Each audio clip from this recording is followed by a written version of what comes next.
En el video anterior hicimos una introducción al santuario y mencionaba las 7 fiestas. Si no lo has visto todavía, aquí arriba te dejo el link. Tanto las fiestas como los muebles son símbolos que apuntaban a acontecimientos futuros del ministerio de Cristo del plan de salvación. Lo que nos va a revelar este estudio es realmente sorprendente, especialmente todo lo relacionado con los acontecimientos finales representados por los muebles del interior del tabernáculo y las fiestas de otoño. Por eso, se hace crucial que nos familiaricemos con las primeras fiestas, las de primavera. Dios utilizó estas fiestas como ensayos sagrados llenos de simbologías proféticas para representar y profetizar lo que ocurriría en la primera venida de Cristo con nuestro Salvador.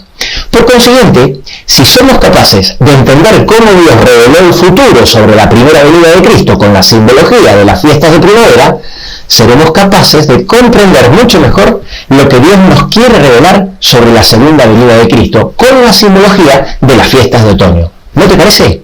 ¿Tiene sentido lo que te digo? Por eso, antes de que avancemos con la segunda fiesta, la de los panes sin levadura, será de mucha utilidad que profundicemos en la primera fiesta, la de la Pascua, y de esta forma familiarizarnos un poco mejor de cómo funcionan los símbolos a través de los cuales Dios le revela a sus hijos lo que va a hacer por nuestra salvación. Comenzamos.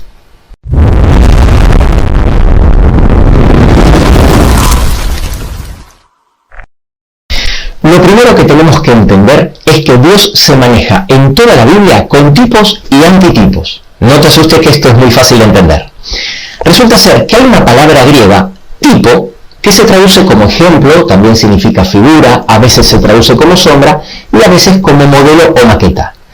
Porque el tipo sirve para ilustrar, hacer una presentación gráfica, proyectar o representar de forma reducida o simplificada una realidad más importante, amplia y compleja de entender, la cual se denomina antitipo. Veamos algunos ejemplos sencillos para que lo podamos entender mejor. En 1 Corintios 10, del 1 al 6, Pablo explica que cuando los israelitas salieron de Egipto y pasaron por el Mar Rojo en Moisés, fueron bautizados en la nube y en el mar. Y luego dice que el agua que bebían, que salía de una roca, esa roca era Cristo. Y finalmente termina diciendo en el versículo 6, mas estas cosas sucedieron como ejemplos para nosotros. Bueno, esa palabra ejemplos es la palabra tipos. Vemos otro ejemplo en Romanos 5:14, donde dice que Adán era figura, usando la mismísima palabra tipo, del que había de venir refiriéndose a Cristo. Otro ejemplo lo tenemos en Hebreos, capítulo 8 de 4-5, donde Pablo dice que el tabernáculo de Moisés era un modelo, tipo, de lo que se le mostró en el monte. Y antes aclara que es figura y sombra de las cosas celestiales. Algunos dicen que el hecho de que el tabernáculo de Moisés era un modelo, figura o sombra de uno celestial solo lo dice el libro de Hebreos, pero no es así. En Hechos 7:44 dice exactamente lo mismo, también diciendo que lo que construyó Moisés en el desierto era un tipo, es decir, una representación de lo que Dios le había mostrado. ¿Podríamos decir entonces que un tipo en la Biblia es igual a un símbolo? Bueno, sí, pero no es cualquier símbolo. Es un símbolo profético, ya que el tipo proyecta o ejemplifica algo que se va a ocurrir en el futuro. Normalmente son tipos, ejemplos del Antiguo Testamento que se van a cumplir en el Nuevo Testamento a partir de la llegada del Mesías. El tema de la tipología bíblica es muy extenso y tremendamente interesante. Pero como no es el tema central de este video, solo quiero resaltar brevemente dos cositas más. En primer lugar, decir que normalmente el acontecimiento o el acto de fe que Dios pide para dejar una enseñanza a través de la tipología no tiene ningún sentido. Ningún sentido. Es totalmente absurdo hasta que se comprende el antitipo. Es decir, hasta que se comprende qué es lo que representa y lo que Dios nos quiere enseñar a través de ese tipo. En segundo lugar, es necesario aclarar que no hace falta que aparezca la palabra tipos en el texto para darnos cuenta que Dios está usando una tipología. Como por ejemplo el caso de la gran mortandad que hubo en el pueblo de Israel como consecuencia al ataque de serpientes ardientes o venenosas, en donde el número 21:6 nos explica que Dios le dijo a Moisés que tenía que construir una serpiente de bronce y subirla en un asta y levantarla alto para que cualquiera que fuera mordido y mirar a ella, entonces podía vivir. Algo, por cierto, totalmente absurdo. Hasta que Jesús se lo explica a Nicodemo, cuando le dice en Juan 3:14 que de la misma forma que Moisés levantó a la serpiente en el desierto, así es necesario que el Hijo del Hombre sea levantado y luego en Juan 12:32 dijo que si él fuera levantado de la tierra, todos aterrarían a mí mismo. Y ahora sí toma sentido el ejemplo, dejando bien en claro y sin ninguna duda que la serpiente de Moisés de bronce era una representación de la muerte de Cristo en la cruz. Concluyo esta explicación diciendo que en este canal, donde hablamos de profecía bíblica, la tipología, que como dijimos antes son símbolos proféticos, va a ser una herramienta indispensable y apasionante que la vamos a estar utilizando continuamente.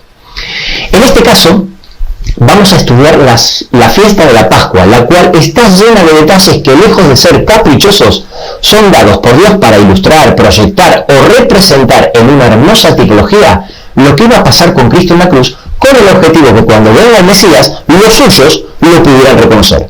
Por eso, cada detalle es importante. Lo primero que debemos saber es cómo se origina la Pascua. El origen de la Pascua es la última plaga de las 10 plagas de Egipto. Después de que Dios enviara 9 plagas que dejaron a Egipto prácticamente destruido para que Faraón deje en libertad al pueblo de Israel que estaba en esclavitud, ante la insistente negativa de Faraón, Dios anuncia a Moisés que enviará una última y devastadora plaga. En Éxodo capítulo 11, versículo 4, Dios explica que morirá todo primogénito en la tierra de Egipto, desde el primogénito de Faraón hasta el primogénito de la sirvienta que estaba detrás del molino, y todo primogénito incluso de las bestias. Y en el versículo 7 dice que por el contrario no le va a pasar nada a los primogénitos israelitas. Sin embargo, no es que los primogénitos israelitas se iban a salvar por el simple hecho de ser israelita, no, en absoluto. Se iban a salvar únicamente si llevaban a cabo el siguiente acto de fe. Debían comer un corderito asado al fuego, pero antes de comerlo, con la sangre del animal debían rociar los 2 postes y el dintel de la casa donde iban a comer. Y luego, en el versículo 11, termina diciendo, es la Pascua de Jehová, porque tal como dice en el versículo 13, las casas donde tenga la sangre del cordero en los postes y el dintel, pasará de largo y no habrá mortandad en esa casa. Ese verbo en hebreo es pesaj, que significa pasar de largo, es la misma palabra que Pascua, y es por eso que Pascua significa pasar de largo. ¿Cómo debía celebrarse la Pascua? El hecho de que la sangre del cordero en el dintel los liberaba de la muerte era una simbología profética de que en el futuro el verdadero Cordero de Dios también derramaría su sangre para salvarnos de la muerte. De esta forma, todo el rito de la Pascua era una tipología de lo que Cristo iba a hacer por nosotros, y por eso cada detalle de la fiesta era importante porque iba a revelar algo sobre Cristo y su sacrificio. El corderito debía ser sin defecto, macho y de 1 año. Precisamente el cordero es la cría de una oveja de 1 año de edad. No se debía quebrarle ningún hueso, debía ser comido completamente, y si sobraba algo, debía quemarse. ¿Cuándo se tenía que celebrar la Pascua? El día 10 de ese mes, el mes de Nisan, ya tenían que tener el cordero. Recuerden que para los judíos el día empezaba con la puesta del sol. Por consiguiente, el día comenzaba con la noche y seguía con la mañana y la tarde. Así que todos hacían los preparativos necesarios hasta el día 9 para conseguir el corderito y asegurarse que el día 10 ya lo tenían guardado como Dios mandaba. Y debían cuidarlo y guardarlo hasta el día 14 de ese mes. Y el sacrificio del cordero se haría ese día 14. ¿Por qué eligió Dios el 14 de Nisan? Porque posiblemente era la noche más esperada del año. Los meses judíos empezaban siempre en luna nueva, y como eran meses lunares, duraban 28 días. Así que siempre, el 14 de cada mes era luna llena. Bueno, el 14 de Nisan era una noche especial porque era la primera luna llena de primavera.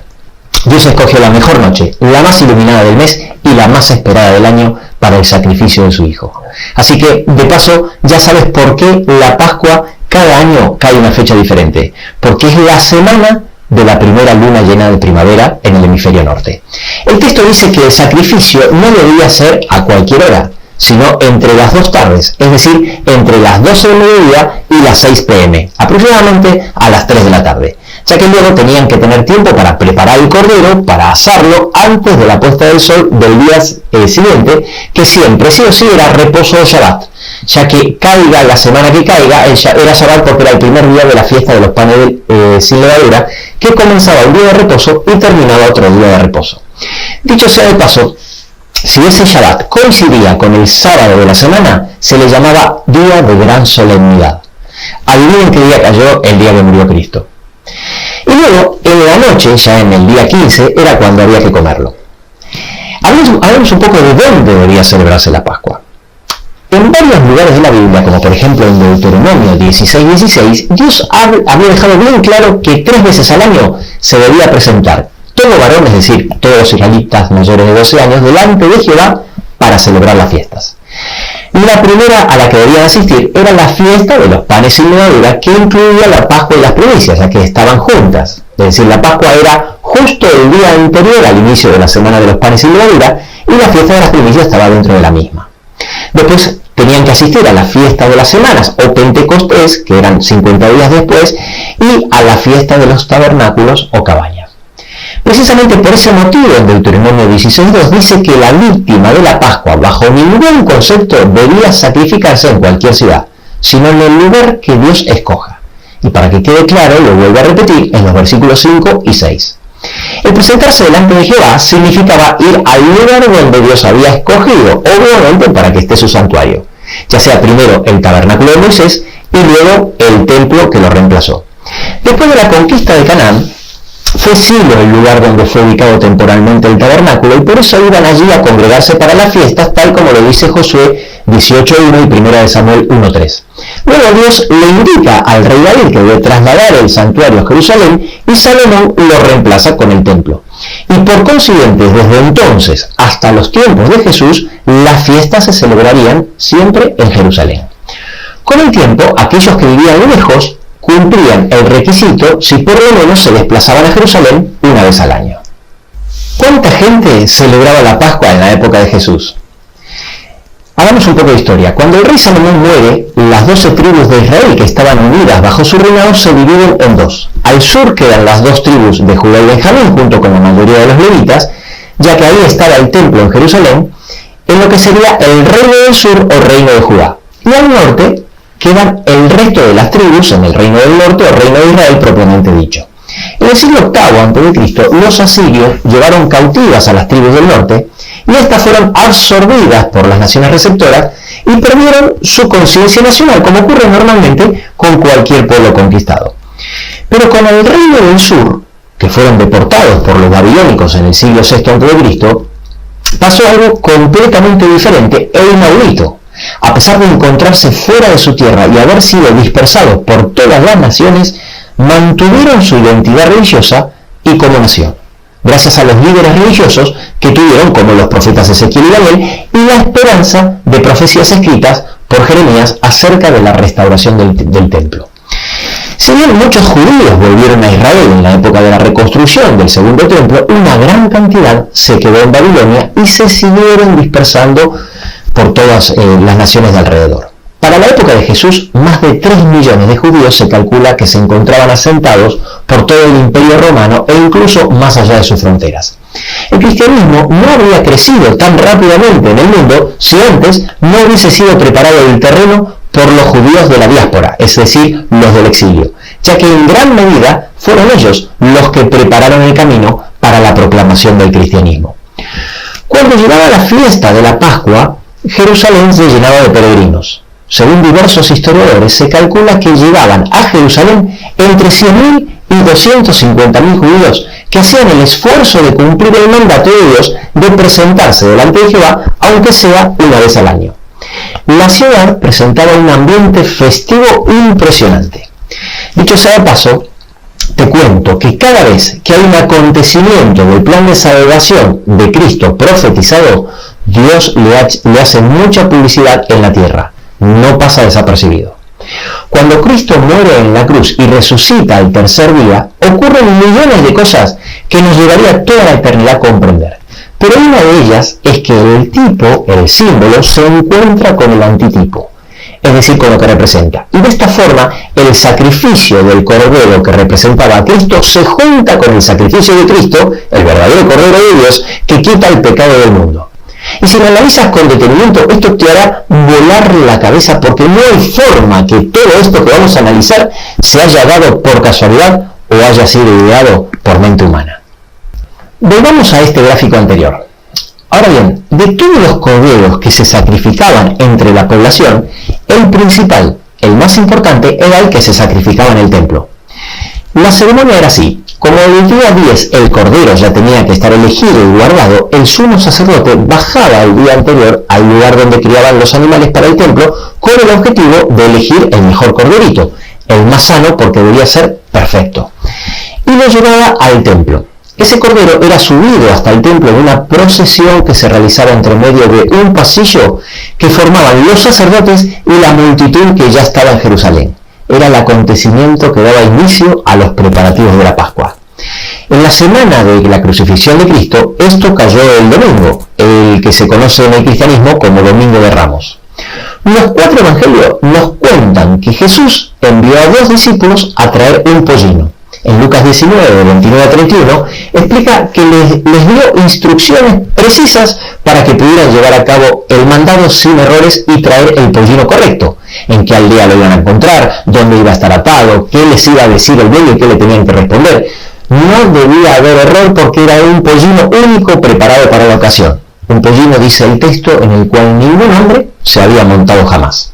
A partir del versículo 35, el texto sigue contando que Jesús se sube al pollino y junto con sus discípulos entra a Jerusalén, cumpliendo la profecía de Zacarías 9:9, que profetizó más de 4 siglos antes que el rey entraría como salvador, pero humilde, cabalgando sobre un pollino. Y entonces Jesús entra precisamente por entre medio del gran pasillo que estaba formado por esa gran multitud, adelantándose a la procesión que iba a realizar el sumo sacerdote con el corderito. Lucas continúa explicando a partir del versículo 36 que la multitud a su paso tendían sus mantos por el camino y le gritaban hosanas a Jesús, que para ese entonces ya era súper famoso. Claro, entonces cuando los fariseos vieron cómo la multitud aclamaba a Jesús como si fuera rey, le pidieron a él que reprendiese a la multitud. Y Jesús le contestó: os digo que si estos callaren, las piedras clamarían. Dando a entender Jesús con esta frase, y presten atención a esto porque es muy importante, dando a entender que lo que los judíos no cumplieron, Dios lo cumpliría a través de los gentiles, es decir, con los no judíos, ya que los judíos llamaban de forma despectiva a los gentiles, entre otras cosas, perros o piedras. Cada año, el sumo sacerdote, siguiendo fielmente las instrucciones que Dios dejó para la Pascua, dejaba el cordero en el templo del día 10 hasta el día 14 de Nisan, que era el día que sería inmolado. Y durante esos días, el cordero era examinado por los principales del templo para comprobar que no tenía defecto, y por lo tanto era declarado perfecto y apto para el sacrificio. Eso fue precisamente lo que ocurrió con Jesús entre el 10 y el 14 de Nisan en el templo. Los principales sacerdotes y los principales del templo se acercaron para examinarlo y probarlo. Y en Mateo 21, del 23 a 27, le preguntan con qué autoridad hacía estas cosas. Y Jesús le devuelve la respuesta con otra pregunta sobre Juan el Bautista que ellos no se animaron a contestar. Luego se acercaron los fariseos para examinarlo y probarlo. Y en Mateo 22, del 15 al 22, le tienden la trampa preguntándole si es lícito dar tributo al César o no. Y Jesús le contesta la famosa frase: dad al César lo que es del César y a Dios lo que es de Dios. Y los fariseos, oyendo esto, se maravillaron y dejándole se fueron. Luego vinieron los saduceos, que no creen en la resurrección, y le prueban a Jesús con la historia de los 7 hermanos que van muriendo y se casan todos con la misma viuda. Y le preguntan: en la resurrección, ¿de quién de los 7 ella va a ser mujer? Ya que todos la tuvieron. Y él les da una respuesta que los deja con la boca abierta, y en el versículo 33 dice que se olvidaban de su doctrina. Hasta que finalmente ya nadie le podía responder palabra. Y tanto Mateo como Marcos y Lucas dicen que ya nadie osaba preguntarle cosa alguna. Pero aún faltaba lo más importante: debía ser declarado perfecto y sin defecto. Jesús es llevado de la presencia de Caifás al pretorio. El pretorio era el lugar donde juzgaba el pretor romano, que en este caso era Pilato. Entonces Pilato tiene que dictar un veredicto. Por eso dice en Mateo 27 y 19 que él estaba sentado en el tribunal. El estar sentado significa que estaba juzgando. Y así la mujer le dice que no tenga nada que ver con este justo, porque había tenido un sueño sobre él. Y entonces Pilato tuvo miedo. Por eso, luego en Lucas 19, del 7 al 8, cuando Pilato escucha la verdadera acusación de que Jesús se hizo a sí mismo hijo de Dios, dice que Pilato tuvo más miedo todavía. Y Pilato no una, sino 3 veces lo declaró justo e inocente y sin mancha. En Juan 18:38 y 19:6 Pilato dijo: no hallo delito en él. En Mateo 27:24 dice: inocente soy yo de la sangre de este justo, allá vosotros. Y en Lucas 23:22 por tercera vez dice: pues qué mal ha hecho este, ningún delito digno de muerte he hallado en él. Finalmente se cumplió lo que Jesús dijo, que si no hablaban ellos, iban a hablar las piedras. Y de esta manera, como ellos no querían reconocer que el Cordero era sin defecto, Dios le declaró perfecto, es decir, inocente, a través de un tribunal gentil con más autoridad que el mismo Sanedrín. Aún siendo declarado inocente, es entregado para ser crucificado ese mismo día, el 14 de Nisan, exactamente a la hora que se sacrificaba el Cordero Pascual, cumpliéndose de esta forma todos los detalles que Dios había predicho a través de símbolos, y te aseguro que aquí no los hemos abarcado todos. La simbología es tan rica y tan amplia que tendríamos que hacer 10 videos para abarcarla toda. De la misma forma que Jesús les dio instrucciones precisas a los discípulos para que reconozcan al pollino que debían traer, así dejó instrucciones precisas para que la humanidad pueda reconocer al verdadero y literal Cordero de Dios que quita el pecado del mundo. Instrucciones muy fáciles de identificar, dejadas en forma de tipología y en fiestas y celebraciones rituales que se practican por siglos para que nadie se las olvide. Además de esto, Dios siempre, y recuerda esto por favor, siempre deja señales extras.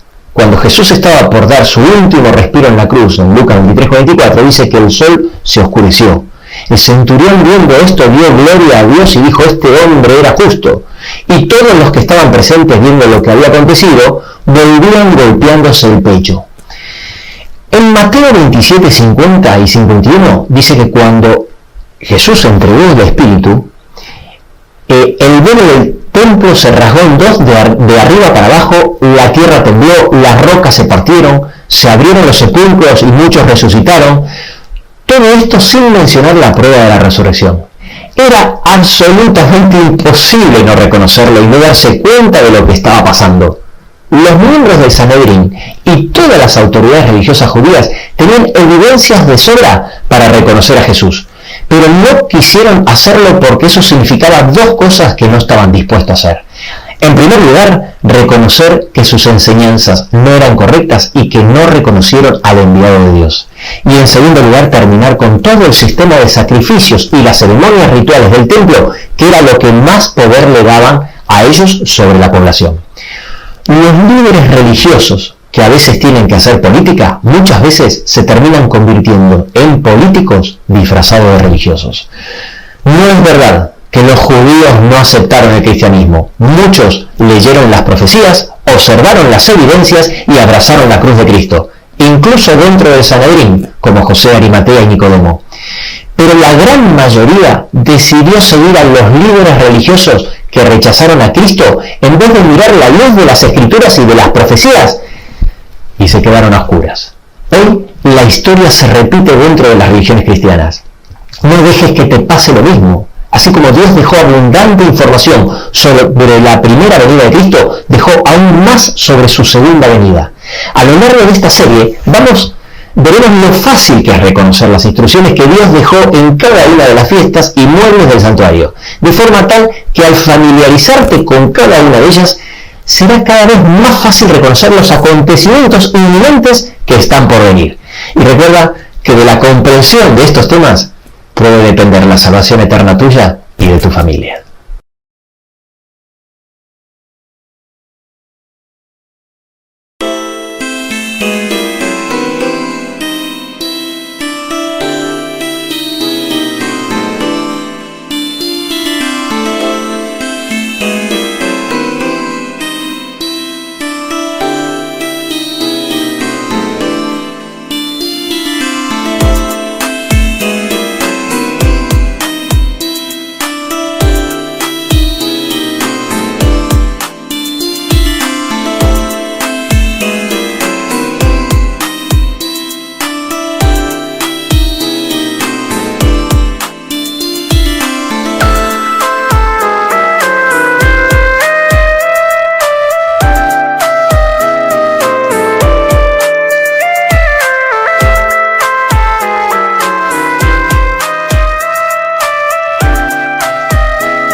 smile. I know you are doing hard work to make things possible. I want to let you know that I am with you, and I will be forever.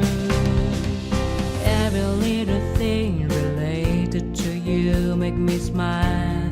I know you are doing hard work to make things possible. I want to let you know that I am with you, and I will be forever. When you talk, I want to listen to you for hours. When you are there beside me, I feel like looking at you all the time. My love for you will never really change. Just want to tell you that you mean a lot to me.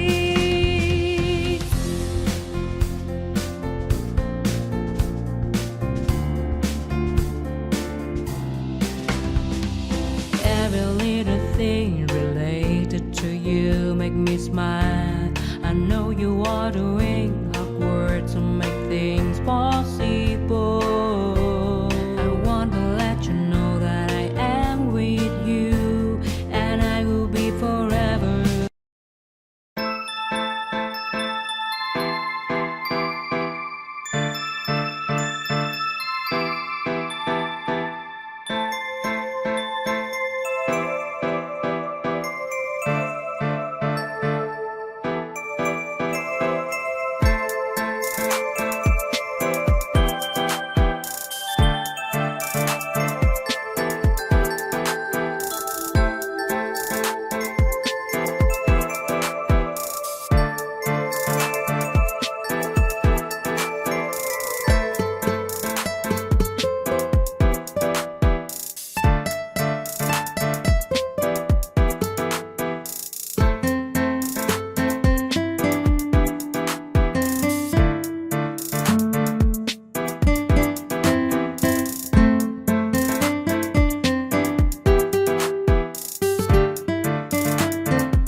a bonus for